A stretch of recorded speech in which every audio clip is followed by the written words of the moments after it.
Não é mole, não. O Bugrão ganhou mais uma vez. Muito bom dia para quem é de bom dia, boa noite para quem é de boa noite. Se você não me conhece, muito prazer, eu sou Giovanni Vitorelli. Hoje nós estamos aqui, quarta-feira, dia 4 de fevereiro, para fazer um Case desse derby, para mostrar um pouco como é que foi.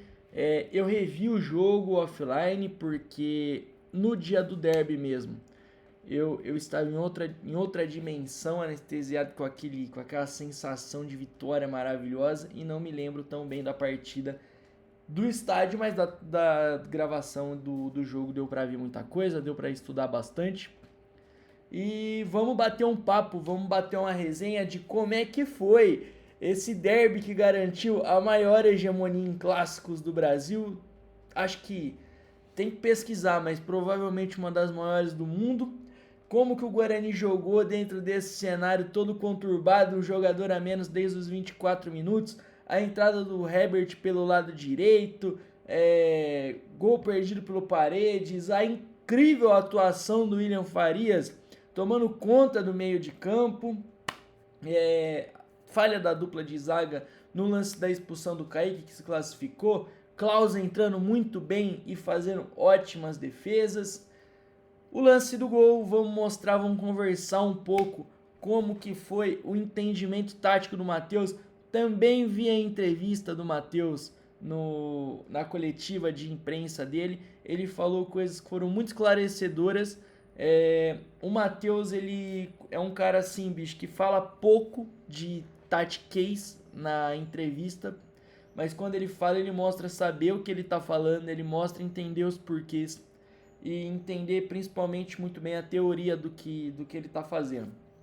Mas assim, cara, antes de mais nada, eu queria pedir desculpa ao Mister porque eu fui um dos que critiquei substituição do Natan, fui um dos que critiquei algumas substituições dele e, para variar, ele calou minha boca e colocou mais uma vitória no Campeonato Paulista e mais uma vitória em derby para lavar a alma depois do que foi o ano passado, não é mesmo? Bom, eu separei aqui um campinho para a gente conversar. Deixa eu ver como está aqui, se o campinho já está posicionado. Não está posicionado. Então deixa eu colocar aqui a minha tela. Vem para cá, essa tela vem para cá, essa tela vem para cá. Os dois monitores, então fica mais complexo a dinâmica para mexer com as telas. Eu acho que agora vai. Será? Vamos ver. Não, ainda não. Meu Deus, o que está acontecendo? Aqui, acho capturar janela. Tá, não é isso. Ou sim, aqui, é isso aqui. Captura de tela do macOS. Captura de tela 3. Pronto, paizão. Tá na mão agora, pô. Tá louco? Como é que não tá? Aqui, ó. Pô, só que eu saí da tela. Aqui, pronto. Agora vai dar certo, quer ver? Segura um pouco. Devia ter visto isso antes de começar a gravar? Devia. Mas acontece nas melhores famílias. Pronto, família. Está aqui o nosso campinho para falar do derby, do último derby que aconteceu no sábado. Pô, não tô... Aí aumentou. Pra gente conversar e bater um papo a mais. E, claro, algumas pessoas me pediram pra explicar o que eu vi quanto a Case. Vou mostrar melhores momentos também, vou mostrar campinho. Mas, antes de mais nada, vamos mostrar um pouco do SofaScore. O Guarani veio a campo com 1 Kaique França, 3 Rafael, 13 Maurício Antônio, 4 Jonathan Costa e 6 Emerson. 5 e capitão William Farias, 8 Natan Melo. O meio criativo era composto por Guilherme Paredes, Isaac Mirandinho, lá na frente Maranhão. Entraram durante o jogo Matheus Klaus, Luca Cauã Jesus, Herbert e Guilherme Cachoeira. Pelo lado da rival, o 12 capitão goleiro Diego Silva, lateral direito Guilherme Pacheco, número 3 Lucas Cunha, 33, David Braz, 37, Kevson. O número 5 é o Rodrigo Souza, o 7, Diego Tavares, o 38, Tarik, 35, Guilherme, acho que é Guilherme Teles, Gustavo Lopes, o número 77, Brian Borges e o número 10, Cristiano. Entraram no time da rival 67, Elvis, 70, Lucas Emanuel, 18, Rômulo Machado, 17, Miguel e 11, Luiz Felipe. Alguns dados da partida que eu queria pegar, estatísticas. O Guarani teve menos posse de bola, 48% contra 54%, mas o primeiro tempo acabou com mais posse de bola. O Guarani teve um gol esperado e fez, mas eu não sei, cara. Eu acho que o Guarani teve pelo menos mais 2 oportunidades de gols clara. E o da Ponte com 0,95, eu também acho que teve mais gols esperados. Grande chance o Guarani teve uma, discordo, acho que teve 3 boas chances. E a rival, eu também acho que não foram 0 chances, acho que teve sim. Teve uma bola na trave, então foi uma grande chance. E teve uma falta também que o Klaus pegou. 11 finalizações contra 17, 5 defesas do goleiro contra 4, 4 escanteios contra 5, 14 faltas contra 12, 336 passes contra 362, ou seja, a rival até teve mais posse de bola, mas trocou coisa de pouco mais do que 30 passes a mais do que o Guarani. 8 desarmes contra 13, 12 faltas contra 14, 5 cartões amarelos para o Guarani contra 4 da rival, 1 cartão vermelho para o Guarani, nenhum da rival. O jogo foi majoritariamente concentrado pelo corredor central médio. Como eu disse aqui, 49% do jogo ficou nesse corredor central. O Guarani teve quase o mesmo tanto de passos curtos que a rival, teve bem mais laterais e as entradas no terço final ficaram bem próximas também. Duelos no chão, o rival ganhou mais. Duelos aéreos, o Bugre ganhou mais.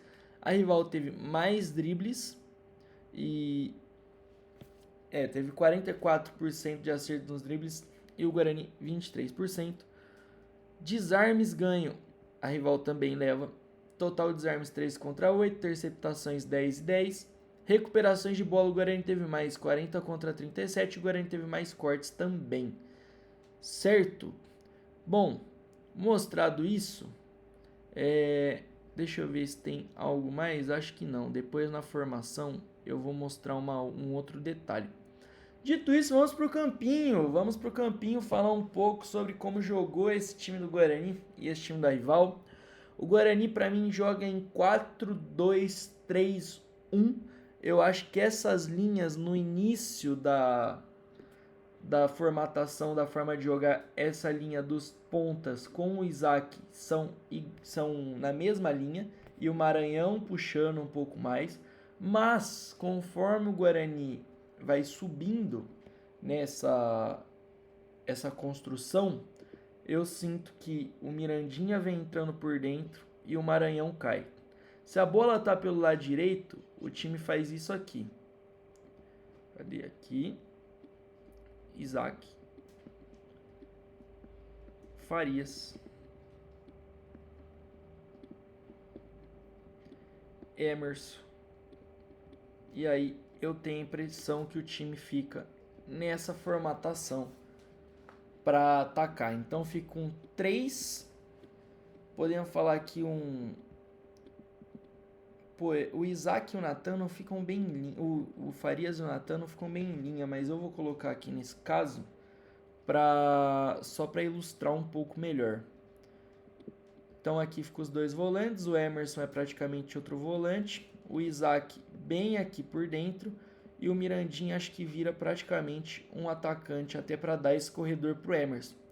Eu acho que o Parede ele cai como um armador. O Maranhão tenta puxar essa linha o máximo possível. O Mirandinha cai para dentro para arrastar tanto Pacheco quanto Diego Tavares e dar esse corredor pro Emerson. Para mim, o time ataca em 3-2-3, né? Vamos colocar aqui o 3-2-3-2.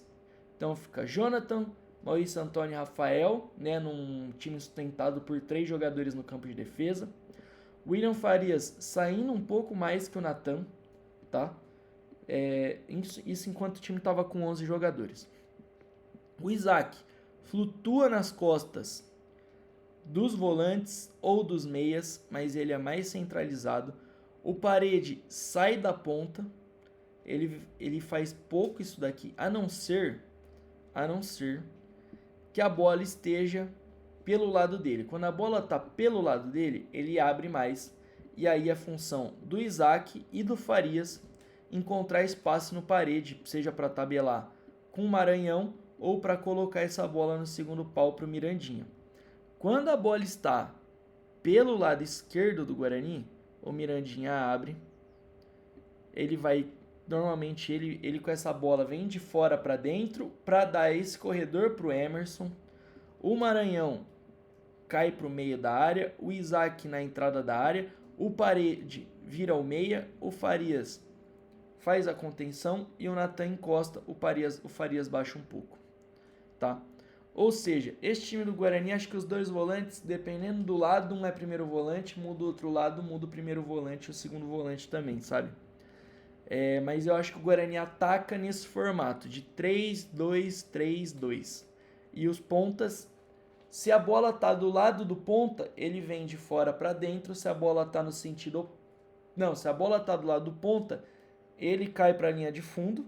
E se a bola tá do lado oposto do ponta, ele cai como meia, tanto para Mirandinha quanto Parede. Bola no Mirandinha, o Mirandinha busca esse corredor, ou então ele com bola vem para dentro, e aí ele tem o Isaac como referência para achar esse passe, e o Parede cai como meia. Se a bola tá do lado direito, o Mirandinha vira atacante, o Isaac vira o 10 normal, ele só balança, e o Emerson cai nessa linha de meias, porque o Emerson não pode estar na linha do ponta, porque ele tem que ter espaço para correr e ganhar essa bola na velocidade. Então ele está na linha dos meias para ganhar na velocidade e ter campo para percorrer e ganhar essa bola no fundo. Resumindo, se a bola está do lado esquerdo, o Parede vira meia. Se a bola está do lado direito, o Mirandinha vira atacante junto com o Maranhão.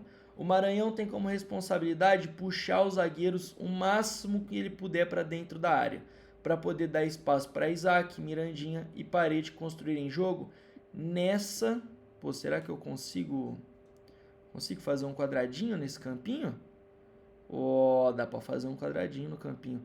Para quê? Para Isaac, Parede e Mirandinha terem espaço para jogar nessa faixa do campo, na frente da área. Então o Maranhão é o centroavante de profundidade. O que é o centroavante de profundidade? É aquele centroavante mais perto do 9 dos anos 90, o 9 mais clássico, mais forte, mais parrudo, que está sempre dentro da área, que vai ter menos toques na bola, que vai fazer mais a parede, vai segurar zagueiro nas costas dele. E é ele o responsável... Ah, meu Deus, o que eu fiz? Volte. Nossa, fechei o quadro tático? Não, tá aqui ainda, pô. Achei que tinha fechado o quadrinho tático. Eu queria tirar. Eu queria só tirar essa coisa aqui que eu fiz. Mas aparentemente não é possível. Não é possível fazer esta retirada, né? Ô, droga. Tá bom. Desculpa, gente. Eu não estou conseguindo tirar mais o quadrado que fiz. Ah, não. Acho que é só eu clicar aqui. Com a setinha. Aqui, pô, excluir, tá louco? Lógico que dá. Então, acho que a ideia é essa, fazer com que esses três jogadores que são mais criativos, são muito associativos. O Isaac precisa de jogador para se associar, Mirandinha precisa de jogador para se associar e o Parede também. Então, eles tentam ficar relativamente próximos nessa faixa de entrada da área. Foi ali que o Mirandinha sofreu o pênalti, foi ali que o Mirandinha também fez o cruzamento contra o Santos que gerou o pênalti. Foi dali que o Isaac contra o Santos teve várias possibilidades de finalização. Eu acho que... E o Parede, ele finaliza menos, mas ele está sempre próximo para fazer esse arraste para a linha de fundo. Certo? E finalizando, sobre o 9 de profundidade, é o 9 que vai tentar segurar esses zagueiros e regular a linha deles para esses três jogadores terem possibilidade de criatividade. afogou, não tem o que fazer, tamo muito pressionado. Passe de retorno na Tamelo, que esconde bem essa bola, o Guarani gira, tenta buscar no William Farias e o time se reorganiza para aquela função que já estava antes. Então aqui baixa, o William Farias carrega por aqui, o Natan centraliza nessa saída de bola, o Emerson baixa praticamente como volante não, como meia pelo lado esquerdo, o Parede cai aqui para ajudar nessa associação, o Mirandinha puxa, encosta no lateral, deixa eu arrumar o time da rival aqui, tá, e o Isaac vem buscar essa bola no entrelinhas e o Maranhão continua aqui tentando puxar o adversário o máximo, certo? Eu acho que é assim que o Guarani ataca. Como que eu acho que o Guarani defende? Eu acho que é uma forma bem legal que o Matheus encontrou. O Guarani defende bem fechadinho, cara. Tanto que os laterais tendem a bater no bico da área. Aí Jonathan e o Antônio um passo atrás do Jonathan. O Guarani não joga em linha, o Guarani joga com sobra e o Maurício é o zagueiro da sobra, até por ele ser um pouco mais pesado. Então se o Jonathan perde combate, o Jonathan tem a reação de recuperar essa bola ainda. O Maurício é um jogador que consegue encurtar os espaços do atacante, ele é bom no 1 contra 1, eu acho ele bem inteligente sem bola e tira bem as opções do atacante, por isso que ele acaba sendo o jogador da sobra. O Natan centraliza, o William Farias cai um pouco mais para a direita, o Mirandinha baixa quase que como ponta, o Isaac e o Maranhão fazem essa falsa pressão aqui na frente e o Paredes baixa. Falsa pressão porque, vamos lá, vamos posicionar o time da rival também para eu poder mostrar um pouco melhor o que eu acho que esse time do Guarani monta na saída de bola. Diego Tavares batendo aqui no ponta, o Tarek batendo aqui e o Pacheco aqui. Tarek, Gustavo Lopes. Vamos lá. Eu vou tirar esse Gustavo Lopes. Não, eu tiro depois que eu mostrar como ficou da expulsão. O time da Ponte fica com essa saída de 3, mas com um lateral próximo da linha, né? Porque roda essa bola, encontrou o Pacheco, essa bola entra com facilidade no Tarek. Eles tentaram criar superioridade numérica nessa primeira fase de construção. Eles têm o Tarek, que é o Tarek é um bom jogador, tá bom? Não se engane, o Tarek é um ótimo jogador.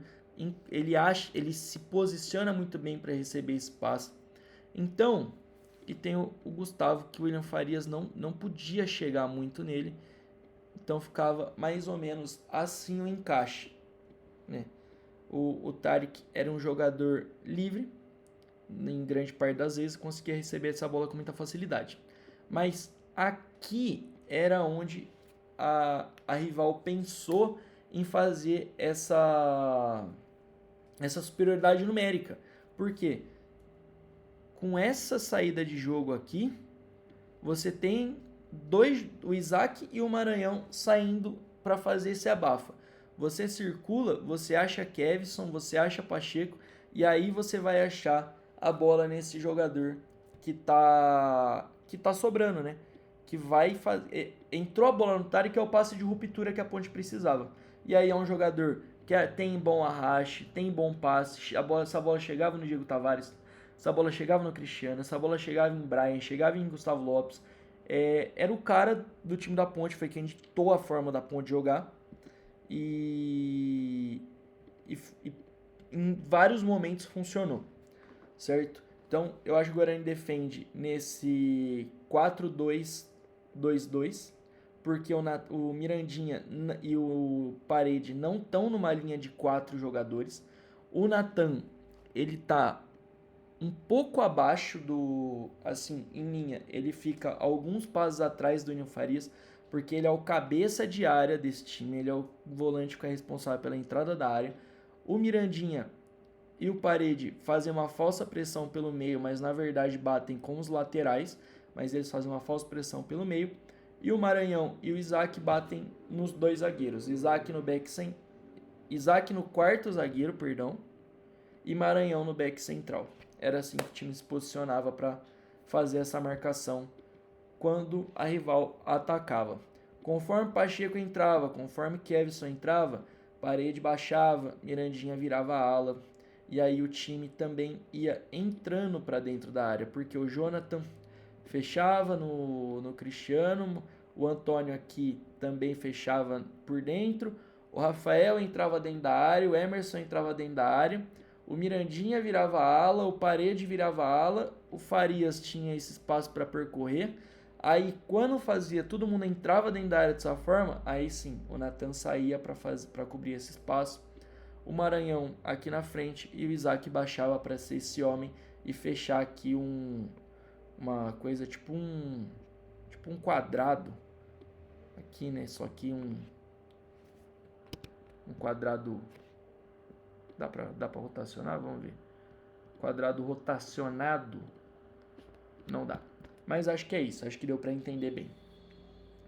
Ah, Vitorelli, que não sei o que lá, o time do Guarani ficou com a menos desde os 24, não dá para avaliar muito. O time jogando com 11. Tamo junto, concordo com você. Fiz isso mais para mostrar porque essa é a forma que o time tem jogado, então acho que aqui fica um entendimento até mais amplo de como o time tem se portado nos últimos jogos e como provavelmente vai se portar. Até a expulsão era assim que o time estava jogando. O time da rival colocou todo mundo no meio campo. Eles não tinham um atacante, um centroavante. O jogador mais avançado era o Cristiano, que é um camisa 10 de origem. E eles fechavam nesse 4. 1, 2, 3, 4, 5, cara. Mas era praticamente 6, bicho. Eram 6 jogadores nesse meio campo. A rival povoou tudo que ela pôde o meio campo para ter essa superioridade numérica. Aí, vamos lá. Vamos tirar o Kaique, que foi expulso. Vamos entrar com o Klaus. Vamos tirar o Natan Melo, que foi substituído. Vamos entrar com o William Farias. E vamos tirar o Gustavo Lopes, que foi substituído para entrar o Elvis. Tá. Como o Guarani passou a se posicionar com um jogador a menos? O Parede é um jogador que eu acho que ele tem muitas características de camisa 10, cara. De meia mesmo. E eu acho que é uma transição até interessante pensar no Parede como esse jogador. Para ser uma possível solução de um falso camisa 8, de um camisa 10 que se movimenta de dentro para fora. Exemplos de camisa 10 que se posicionavam de dentro para fora. O Everton Ribeiro, acho que no Brasil é o maior exemplo que a gente tem de jogador que faz isso, né, que ele ainda está em atividade. Ele, no começo da posição, né, do esquema, do desenho tático do time, ele é esse jogador. Conforme o time vai jogando, ele vai caindo para fora. E conforme a bola for chegando no último terço, ele vai voltando para o corredor central, entende? Acho que o Parede é um jogador que pode fazer isso. E até, cara, sendo um falso segundo volante, jogando nessa linha, mas vindo pegar essa bola no pé do Farias, do Maurício Antônio, do Rafael, sabe? Acho que é um jogador que pode funcionar em variadas funções. Ah, Vitorelli, mas assim o jeito que você colocou, o time tá penso. Verdade. Vamos montar esse time da Ponte atacando? Tarek, Elvis, Cristiano. Cristiano, na verdade, ficava aqui na do Farias, né? Souza, Braz, Cunha, Pacheco, Kevson. Isso aqui no primeiro tempo e em alguma parte do segundo, porque no segundo tempo o Pacheco já voltou e o time delas ficou mais... Não ficou tão ofensivo quanto estava no fim do primeiro tempo. O Marcelo baixou a linha dos laterais para conseguir fazer essa... Porque ele viu que o time da Ponte já estava cansado, né, já estava exausto, e o do Guarani, mesmo com a menos, ainda tinha preparo físico e a entrada do Herbert faz também com que essas linhas baixem bastante. Mas, vamos lá montar aqui. Braz, Souza e Cunha. Isaac, Parede, o Jonathan, Antônio e Rafael. Giovanni, esse time está penso. Você não está vendo que temos três jogadores da rival completamente livres? Três jogadores da rival completamente livres para receberem esse passe? É verdade. Três jogadores completamente livres quando a bola estava no lado direito do campo. Então tem três jogadores no meio, mas quando a bola estava aqui era para acertar esse encaixe. O único jogador que tinha a capacidade de fazer uma invertida longa era o Elvis, que estava pelo lado esquerdo. Bola aqui no lado direito, o Guarani compactava esse lado. A Ponte só conseguia fazer esse giro se a bola entrasse no zagueiro de novo e aí viesse para Souza e daí para David Braz. Porque o Elvis baixava um pouquinho essa linha para pegar a bola com o zagueiro, só que até essa bola fazer o giro, dava tempo do Guarani reorganizar as linhas. E aí fazer esse balanço. Então entrava Emerson na área, Rafael saía como lateral, Jonathan Costa virava o zagueiro da sobra, Maurício Antônio batia na sobra do Rafael, William Farias pegava o Cristiano e o Isaac fazia uma falsa pressão no Elvis. O Mirandinha tentava encaixar no Tarek e eu acho que aqui foi o principal perigo, porque com essa bola no Elvis, o Elvis sim tinha facilidade de fazer essa invertida, de girar esse jogo, mas principalmente de fazer essa bola entrar no Tarek com facilidade. E aí o Mirandinha ou ainda estava marcando a lateral, as costas do Emerson, e o Farias tinha que se deslocar para fazer esse embate no Tarek. O Jonathan saía e o Maurício Antônio virava o zagueiro da sobra de novo. Eu acho que de certa forma funcionou, mas demorou para funcionar. A partir do meio do segundo tempo que o Guarani pegou esse esquema. Então aí o Mirandinha batia nas costas do Emerson, o Tarek até tinha a opção de passes de retorno no Pacheco, no Cunha, mas aí quando o Farias começou a encostar nele, o Jonathan saía no 9, né, que não foi o Cristiano o jogo inteiro, mas o Jonathan saía no cara que era o jogador mais avançado da rival, e o Maurício Antônio fazia essa sobra, e o Emerson fazendo aqui uma falsa pressão no Diego Tavares, aí sim, aí o time encaixou de vez. E aí o Guarani não tomou mais nenhum perigo. Pela euforia do momento, do derby, a gente ficou muito irritado e achou que o time estava jogando mal.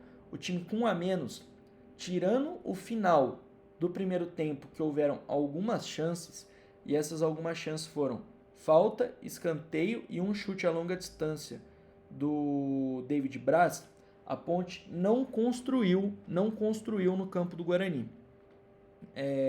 Não foram momentos assim, a Ponte impôs uma pressão, uma superioridade absurda, não. O fim do primeiro tempo, realmente, aí foi imposto uma pressão, aí mérito para o Marcelo, que conseguiu subir um pouco mais os blocos dele e fazer esse time delas ficar um pouco mais à frente, e o Matheus baixou todas as linhas o máximo possível, creio eu que esperando chegar no vestiário para elaborar e montar como ia ser essa marcação.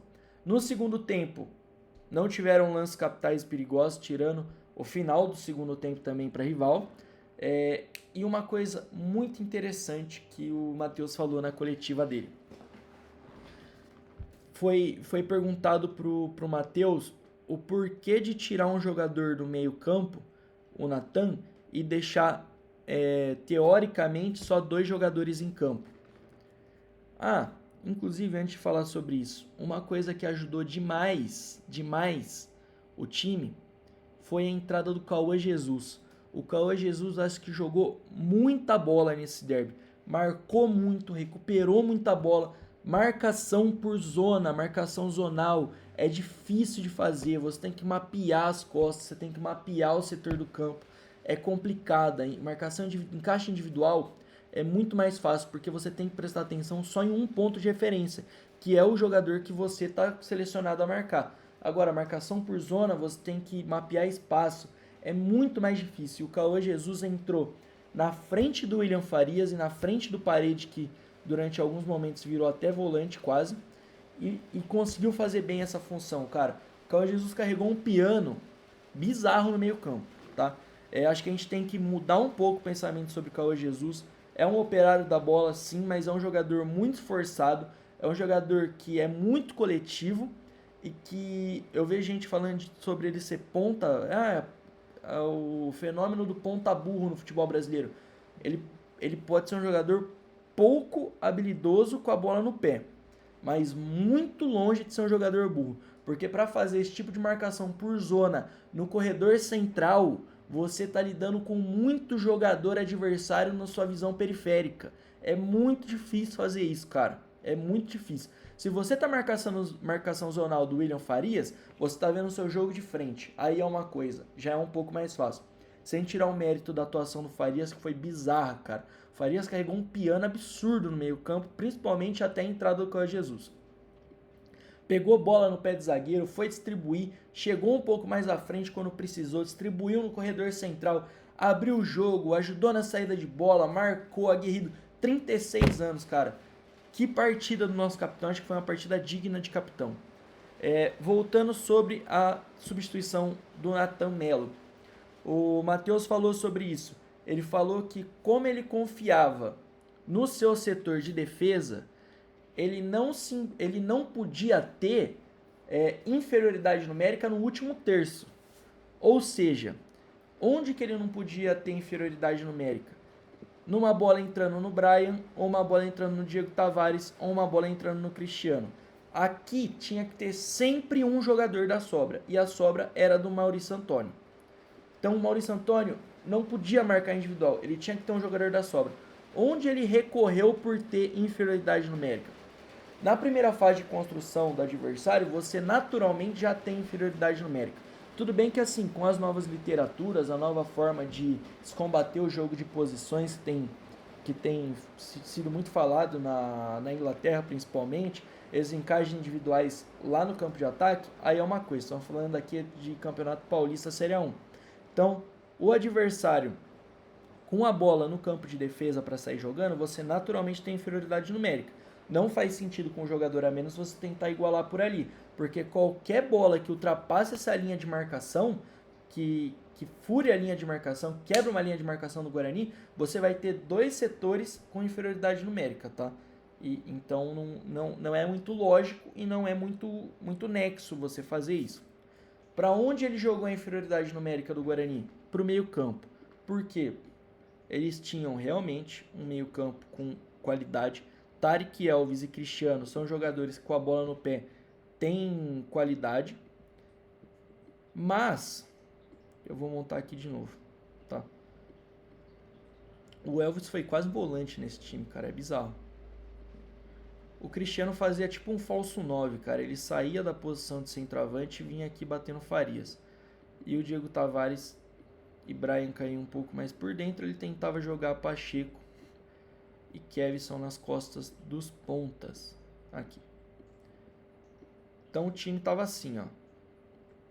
Certo? Bola entrava aqui. Onde que ele tinha a superioridade numérica? Baixava Tarek ou baixava Brian.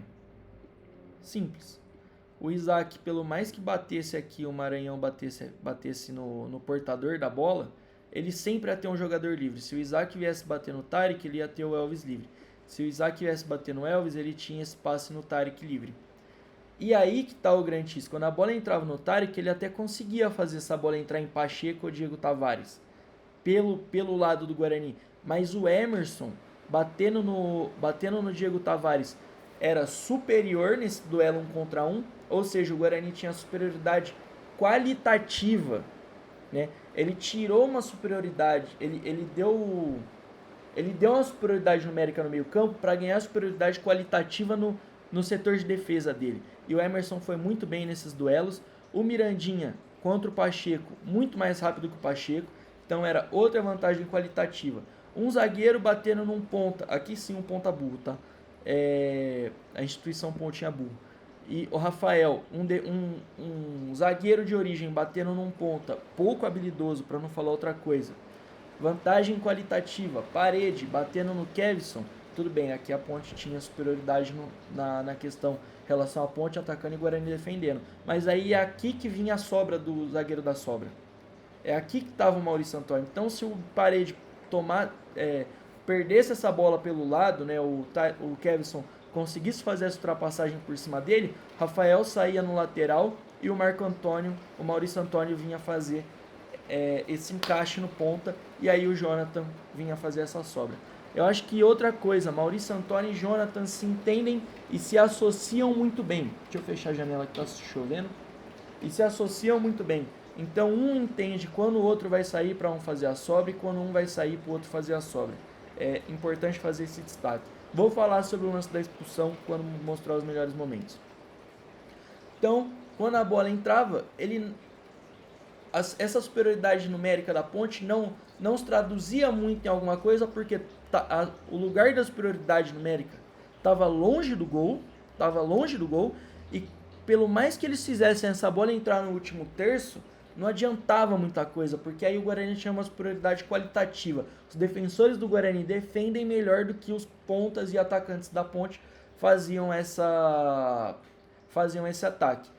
Se a gente fosse pensar, mas se ele saca o Cristiano logo no segundo tempo e põe o centroavante de profundidade, que é a mesma coisa do Maranhão, um 9 mais clássico, mais parrudo, que vai segurar zagueiro, aí eu acho que a gente teria uma preocupação, porque ia ter que ter um dos zagueiros exclusivamente para marcar ele. Ele até faz isso, mas eu não lembro quem foi que entrou. Se eu não me engano, foi esse...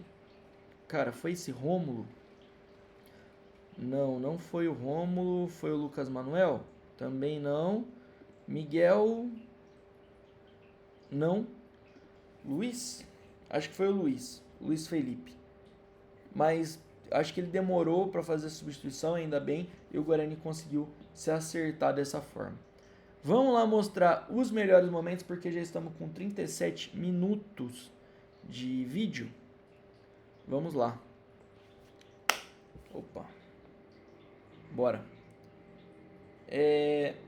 Mirandinha fazendo um arraste de fora para dentro, como ele fez.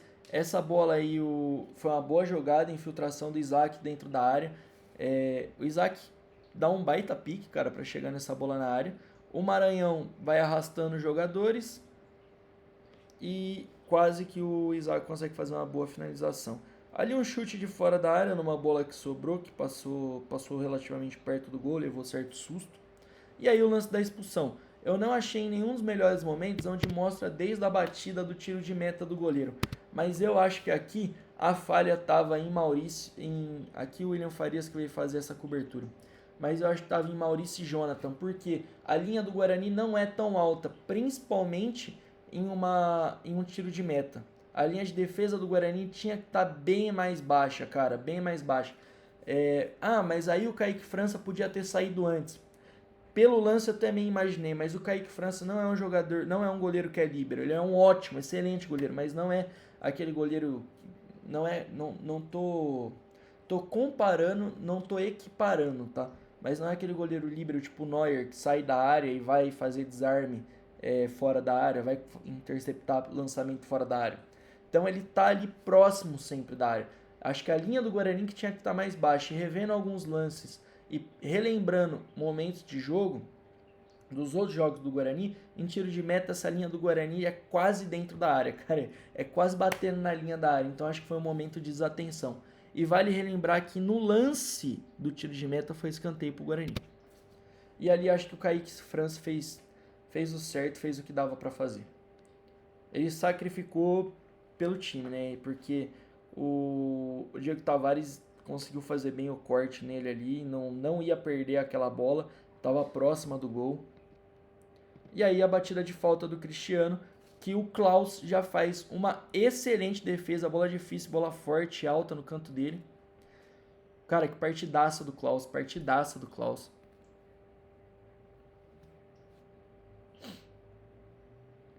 Aí o que eu falo que o Parede vira um meia. Olha onde ele vem buscar essa bola, muito próximo do Isaac, praticamente na linha do Farias de volante, tá? E outra coisa sobre Farias. Farias jogou volante zonal, ele foi o único volante na frente de 2 meias. Com 36 anos, você tem intensidade para fazer isso um jogo todo com um jogador a menos, é de se elogiar. Marcação zonal por setor perfeita do Farias, saída de bola perfeita. Vou elogiar quantas vezes for necessário, porque foi uma incrível atuação, uma das melhores atuações de um meio-campista que eu vi com a camisa do Guarani.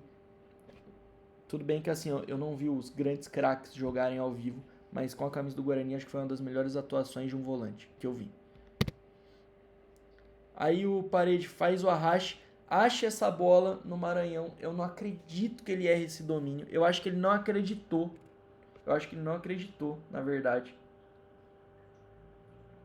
Parede batendo escanteio, cabeçada do Maranhão que vai para fora. Aí o Elvis, jogando praticamente como um volante, consegue achar esse passe no ponta. O Maurício, cara, ele vai fechando bem o espaço, ele vai diminuindo aos poucos, ele mapeia as costas para ver se não tem ninguém e ele vai reduzindo. Aí acho bom passe no Elvis, acho que foi o único lance de perigo de jogada construída da rival. Foi esse lance. Aí a finalização a longa distância do David Braz. E se eu não me engano vai ter mais um lance de escanteio depois. Depois disso acabou. O rival não construiu, não teve mais chance de gol. Nesse lance aí que tem uma boa chance, uma batida de dentro da área no rebote. E ótima, excelente defesa do Klaus. Mas depois disso eles não construíram mais nada. A gente ficou com a impressão do Guarani ter jogado mal, mas eu acho que pelo calor do momento do estádio, cara. O time não tava jogando mal. Aí o Herbert, quando ele entrou muito bem, cara, o Herbert. Muito bem mesmo, muito bem. E aqui o Parede como um meia se associando com ele. Cara, o Parede não pode perder. Ele tem medo de fazer gol, cara. Olha o chutinho que ele me dá. E aí já tinha entrado o Luca também. Outra bola que ele ganha nas costas. Acho o Parede de novo. Cara, o goleiro já tinha caído quando o Parede chutou. Chutou fraquinho. Pô, o Parede é ótimo jogador, mas parece que às vezes falta uma injeção de adrenalina na veia dele assim pra pegar no tranco, velho. Aí o lance do gol. Klaus bate escanteio. O Lucas sai da posição dele de 9, vem aqui quase como uma posição de 10. 1,78 m e ganha muita bola de cabeça, tá? A bola sobra no Cachoeira, faz um bom domínio. Esconde a intenção, todo mundo achou que ele já ia jogar essa bola pelo lado do David Braz, né? Entre os dois zagueiros, que ele ia jogar essa bola aqui pro Herbert sair de frente pro gol. Temporariza, dá o passe de cavadinha, se fosse um passe rasteiro não ia entrar. Ótimo facão, excelente. Esconde a intenção como quem fosse correr pro fundo. Corre nas costas do zagueiro, não deu nem tempo do Pacheco chegar, bate de cavadinha e faz um 1-0 pro time do Guarani, que ganha o derby, ganha bem o derby. Estamos em quarto lugar, se eu salvo engano, em quarto lugar na tabela de classificação geral. Sábado tem Guarani e Botafogo, já tá com 43 minutos esse vídeo. Me perdoe, não queiram me matar por um vídeo tão longo quanto esse. Tentei explicar da melhor forma que eu vi, espero que tenha ficado claro. Se você não concorda, deixe seu comentário, vamos debater. Te convido a seguir o Bugrecast em todas as redes sociais, Instagram, Facebook e Twitter, Bugrecast. Se inscrever aqui no canal, seja membro, estamos com um projeto de membro muito legal, vai ter sorteio também. E te convido a me seguir nas redes sociais, no Instagram vitorelli.psd, no Twitter vitorelli.final. E acho que é isso. Quero agradecer a toda a equipe do Bugrecast por essa oportunidade de estar aqui, mas principalmente ao Léo Pezão por me darem a chance de estar falando do que eu mais gosto na minha vida, que é de futebol, Guarani e Tactics. Beleza? Um beijo grande, espero que vocês tenham gostado. Até sábado.